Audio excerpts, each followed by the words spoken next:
Assalamualaikum warahmatullahi wabarakatuh. Selamat datang para peserta MPLS. Selamat bergabung di SMA Negeri 1 Astana Japura. Sukses ya. Perkenalkan, nama Ibu Sri Suningsih. Untuk kali ini kita akan mengkaji teori tentang kesadaran hukum, terutama bagi para pelajar.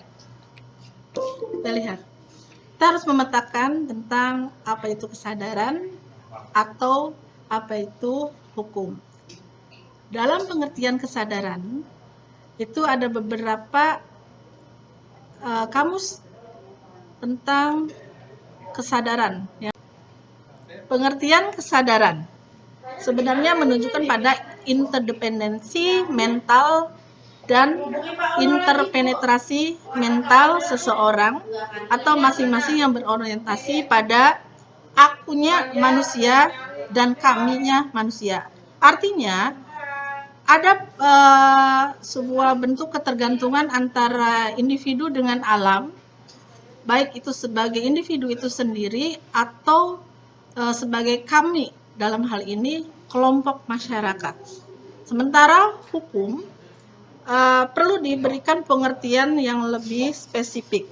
Tapi secara umum, hukum adalah aturan-aturan atau tata cara yang menetralisir hukum. Ya, terutama bagaimana masyarakat memberikan sebuah hukum itu sendiri apa? Next. Yang pertama, ini pengertian masyarakat tentang hukum. Yang pertama adalah hukum sebagai ilmu pengetahuan, hukum sebagai kaidah, hukum sebagai tata kelakuan, atau hukum sebagai tata hukum itu sendiri, hukum sebagai petugas hukum sebagai ketentuan dari penguasa, hukum sebagai proses pemerintahan, hukum sebagai pola-pola perikelakuan, dan hukum sebagai jalinan nilai-nilai. Pada dasarnya, kita bisa simpulkan bahwa masyarakat melihat atau memandang sebuah proses hukum adalah tentang bagaimana itu kaidah-kaidah atau norma-norma serta nilai-nilai yang berlaku di dalam masyarakat tentang sebuah ilmu yang perlu diketahui dan bagaimana proses pemerintahan dalam menjalankan hukum itu sendiri dan berkaitan dengan petugas hukum, penguasa, dan pola-pola perilaku kelakuan masyarakat itu. Indikator dalam kesadaran hukum. Next. Yang pertama adalah pengetahuan hukum. Nih, pengetahuan hukum. Pemahaman hukum, yang ketiga penataan hukum, penghargaan terhadap hukum, dan peningkatan kesadaran hukum. Pada intinya, dalam kesadaran hukum itu bagaimana menciptakan sebuah keteraturan sosial yang dimulai dari yang pertama tahapnya adalah pengetahuan itu sendiri. Dalam istilah sosial itu sering disebut order, yaitu pesan-pesan yang disampaikan tentang tata-tata nilai atau aturan-aturan atau kaidah-kaidah yang berlaku di masyarakat sehingga masyarakat mengetahui secara umum. Dan lalu pemahaman hukum itu sendiri dalam istilah sosialnya sering disebut tertib sosial. Masyarakat selain mengetahui juga harus memahami sehingga ini akan berkaitan bagaimana penataan hukum itu sendiri akan berlaku di masyarakat itu berhasil atau tidak. Terus pengharapan terhadap hukum ini berkaitan dengan masyarakat di mana mereka berharap tentang tujuan dari proses kesadaran hukum itu untuk menciptakan ketertiban sosial di mana ketertiban ini berkaitan dengan proses rasa aman dan nyaman, ya. Terus peningkatan kesadaran hukum yang terpenting itu bagaimana harus dilakukan, apa yang masyarakat harus lakukan dalam proses kesadaran hukum seperti dalam pengertiannya bahwa kesadaran itu terhadap interdependensi mental individu maupun kelompoknya. Pelanggaran lalu lintas. Kenapa kita fokuskan kepada pelanggaran lalu lintas dalam kesadaran hukum? Karena kita melihat secara faktanya sendiri, mungkin sebagai pelajar itu pengalaman ataupun atas dasar pengalaman orang lain itu seringkali pada proses kesadaran hukum dilanggar itu banyak di area-area lalu lintas ini. Untuk melihat seperti apa pelanggaran lalu lintas, kita lihat pengertian pelanggaran lalu lintas sendiri itu. Dalam Undang-Undang Nomor 22 bahwa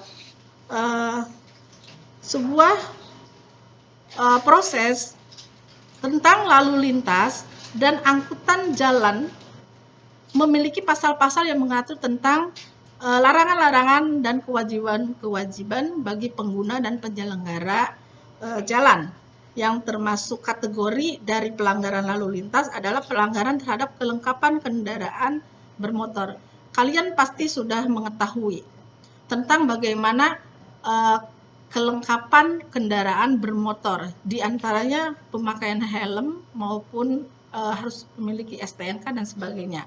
Terus yang keduanya adalah pelanggaran terhadap tata cara berlalu lintas dan berkendaraan. Di antaranya yaitu sabuk keselamatan, ban cadangan, segitiga pengaman, dongkrak, membuka roda, helm, rompi, peralatan P3K dan sebagainya.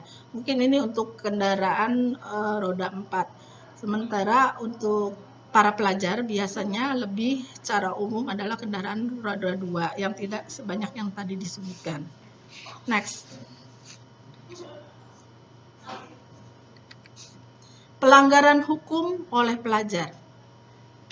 Menurut Kamus Bahasa Indonesia, pelajar adalah anak-anak sekolah terutama pada sekolah dasar dan sekolah lanjutan. Nih, kita lihat fase-fase perkembangan individu. Pada tahap perkembangannya, ya, kecenderungan untuk pelanggaran hukum oleh pelajar adalah ketika masa usia sekolah menengah ke atas. Bahkan ada yang sekolah usia dasar, apalagi usia-usia yang dewasa, kategori mahasiswa. Itu kecenderungan untuk pelanggaran hukum, prosentasenya lebih besar pada usia-usia ini nih. Ini berkaitan dengan tentang pemakaian berkendaraan.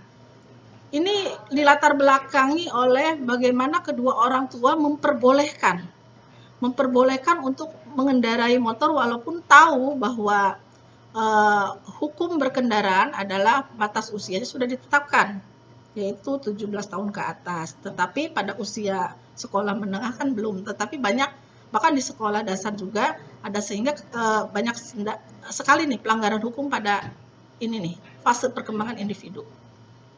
Next, faktor-faktor yang mempengaruhi pelajar melakukan pelanggaran hukum. Ada beberapa teori yang mencoba menjelaskan penyebab pelanggaran hukum, terutama pada kenakalan remaja di sini. Dapat digolongkan beberapa. Yang pertama adalah rational choice, ya. Pada proses rational choice, yaitu pemilihan individu itu sendiri, di mana si individu memilih atas kemauannya sendiri untuk melakukan pelanggaran. Hal ini terjadi ketika orang tua tidak mendidik bagaimana seorang anak atau tidak membimbing bagaimana seorang anak itu untuk memilih pergaulan yang baik, sehingga ada kecenderungan pemilihan yang salah. Hal ini bisa dicegah dengan menempatkan si anak untuk mendapatkan pendidikan yang lebih, terutama dalam hal agama. Yang kedua, social disorganization. Pada proses social disorganization, yaitu sebuah faktor budaya, ya, yang menyebabkan kenakalan remaja berkurangnya, hilang sebuah aturan-aturan yang berlaku di dalam masyarakat. Hal ini terjadi ketika misalkan orang tua yang sangat sibuk, ya, atau seorang pendidik yang memang mempunyai beban yang sangat tinggi sehingga tidak terkontrol untuk melihat perilaku di luar akademiknya. Yang ketiga adalah strain. Strain ini dikemukakan oleh teorinya Merton. Ya, pada dasarnya tekanan yang besar di dalam masyarakat, ya, menyebabkan seseorang, terutama pada kenakalan remaja atau usia-usia remaja, itu memilih jalan yang salah atau dalam pemilihan jalan rebellion, pemberontakan.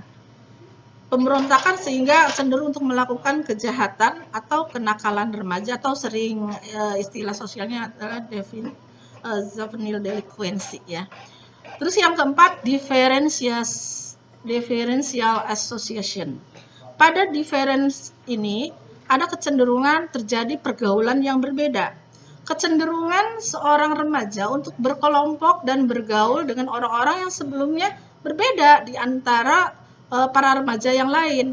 Kecenderungan pada diferensial ini adalah ketika kelompok-kelompok remaja itu cenderung membuat kekisruhan atau keributan atau kenakalan-kenakalan lain, di antaranya pengerusakan ya, atau geng-geng yang membuat tidak nyaman masyarakat, atau ada kenakalan-kenakalan remaja yang cenderung berbuat anomali.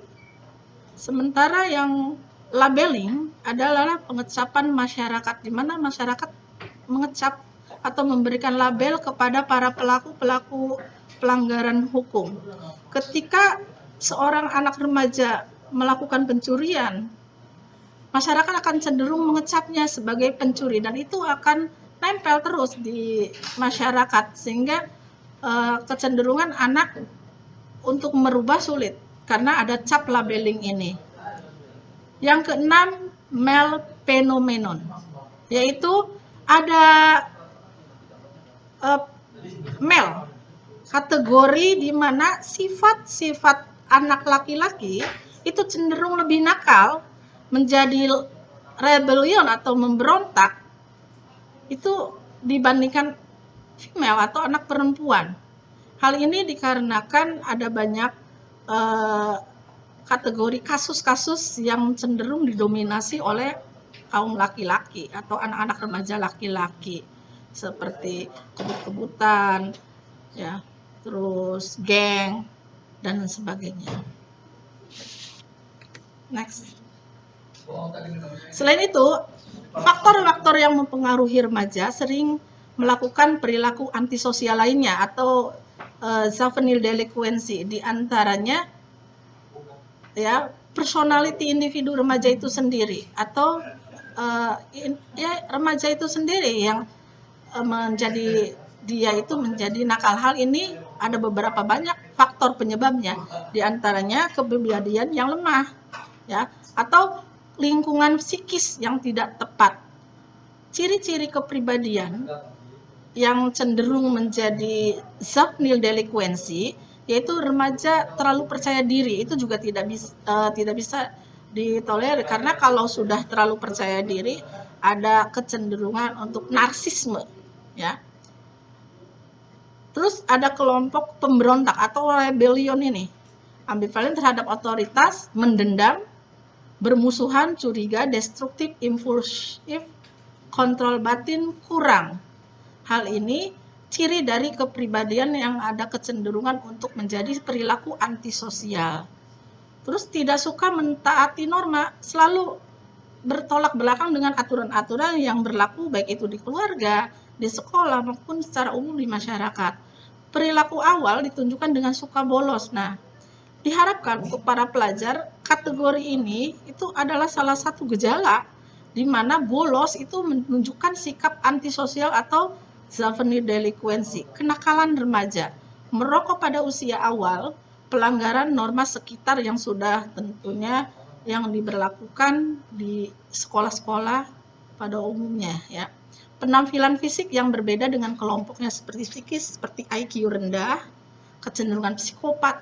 Ada psikopat itu artinya kemampuan untuk berperan ganda, di mana kecenderungan untuk menyakiti ya. Terus keluarga ini memiliki peran yang sangat penting dalam upaya mengembangkan kepribadian anak. Hal ini bisa menjadi kecenderungan anak menjadi pemberontak, menjadi nakal, atau akan menjadi lebih baik. Yang pertama, sikap orang tua pada dampak kepribadian anak adalah overprotection, terlalu melindungi. Hal ini jelas anak tidak mempunyai kebebasan untuk berkarya. karena ada kecenderungan orang tua over dalam melindungi. Ketakutan yang sangat berlebihan menyebabkan si anak tidak bisa bebas untuk bergaul dan sebagainya. Yang kedua, permissiveness, ya, pembolehan. Ada kecenderungan orang tua memperlakukan si anak itu boleh ini, boleh itu, sehingga tidak ada penekanan yang jelas bagi si anak. Apakah anak itu berperilaku baik atau buruk, semuanya diserba dibolehkan. Rejection, yang ketiga penolakan, ya. Ketika si anak memiliki kecenderungan untuk bersikap antisosial atau menjadi nakal, itu justru sikap orang tua menolak, tidak membimbing, apalagi berusaha untuk memperbaiki. Acceptance, penerimaan. Nah, ini ada kecenderungan sikap orang tua akan memberikan dampak nyaman bagi kepribadian si anak. Ini bisa berperilaku menjadi lebih baik.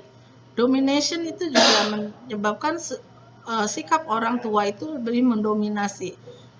Dalam hal ini biasanya bagaimana orang tua menentukan pilihan-pilihan terhadap anak. Apakah si anak harus bagaimana, bergaul dengan siapa, atau dia harus berpendidikan apa. Itu dominasi orang tua akan menyebabkan kepribadian anak itu tidak percaya diri. Submission, penyerahan.